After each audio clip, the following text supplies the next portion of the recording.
Chancellor of the Exchequer, Mr Sajid Javid, visited Harlow College's £11 million Advanced Manufacturing and Engineering Centre to see the great work of students and staff. Mr Javid visited the hammock, which is based in the college and is used to grow the high technology skill set of local engineering and manufacturing businesses in order to build a better future.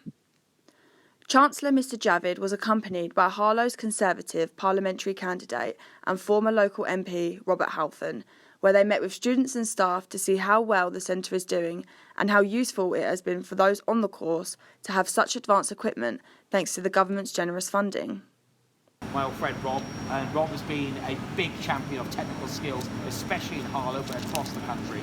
And a project like this, a third of the funding coming from government, is just what I want to see much more of. I think they'll say that this is a very stark choice for the British people, and it's going to be hugely important to the future direction of our country. On one side, you've got the Conservatives that are going to get Brexit done, they're going to keep the economy strong, focus on the people's priorities, NHS, more people on the streets, investment in our schools. And on the other side, you've got Corbyn's Labour Party that are going to continue with uncertainty, actually having 2 referendums in 2020, and they'll crash our economy.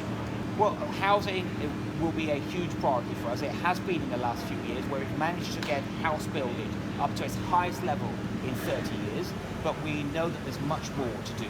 So today, for example, we've announced some of our new policies on helping people with renting, first of all, to make sure we get rid of this thing that's called a no-fault eviction. People to have more rights if they're tenants. And also we've pledged to have 1 million new homes over the next 5 years, and that will be done in a number of ways, including a lot more affordable homes. Mr Javid also spoke about college funding and how they intend to improve the educational system if the Conservatives are re-elected in the next general election. They'll do this by pumping a lot more money into it so other schools and colleges can experience a more privileged work environment.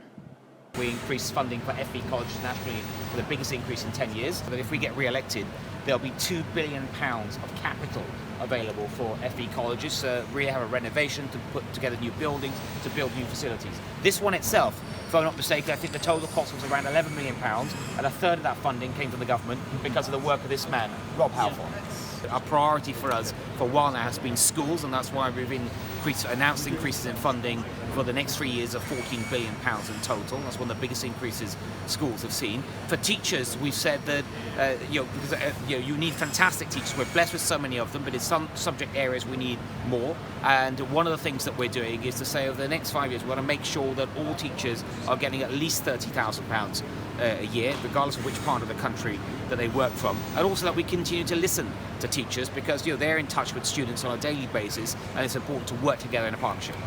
Engineering and manufacture businesses send their full-time staff to the hammock to advance their skills in order to work their way up in companies or apply for higher paid roles. Examples of this are Archie White and Kwame Mendes, who both work full-time for a company which have invested in them to come back to college so they will be able to achieve more in the company in the long run. Here's what they had to say.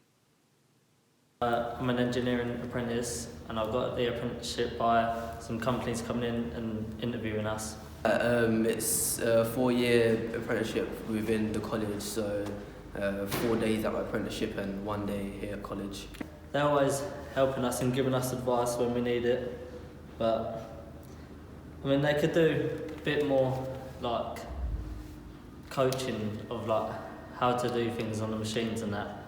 They help us obviously with the coursework and schoolwork and stuff like that.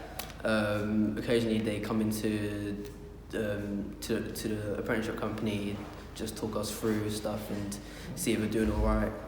I think we need some newer machines, definitely, because they're not that good. Definitely more work, because I don't think they're up to that good of standards.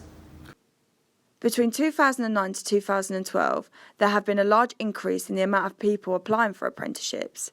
And since then, there were generally around 500 starts each year, before a large decrease in starts between 2017 to 2018. Even though a lot of promised action to benefit the educational system has been made by the Chancellor, perhaps there is still a lot more to be done.